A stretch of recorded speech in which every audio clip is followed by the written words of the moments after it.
Tensions between Afghanistan and Pakistan are escalating as a senior Taliban official in Kabul revealed alarming statistics regarding the fate of Pakistani nationals in the conflict-torn region.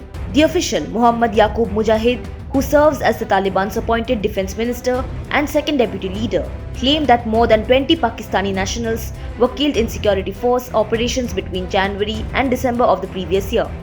Additionally, Mujahid stated that scores of Tajik nationals and hundreds of Pakistanis were arrested for their alleged involvement in attacks against religious clerics, the public and mosques during the same period.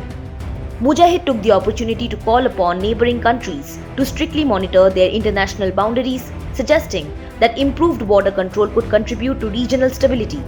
These revelations come amid heightened tensions between Kabul and Islamabad following the mass exodus of hundreds of thousands of Afghans from Pakistan. The Pakistani government had ordered what it deemed illegal migrants to leave the country, initiating door-to-door checks for documentation starting on October 31st of 2023. On a positive note, Mujahid reported a significant decline in attacks by an Islamic State group affiliate over the past year, citing a remarkable 90% decrease. The Islamic State Khorasan has been responsible for major assaults on schools, hospitals and mosques, primarily targeting Shiite areas across Afghanistan. The group has posed a substantial challenge to the Taliban since the latter assumed control of Afghanistan in August of 2021.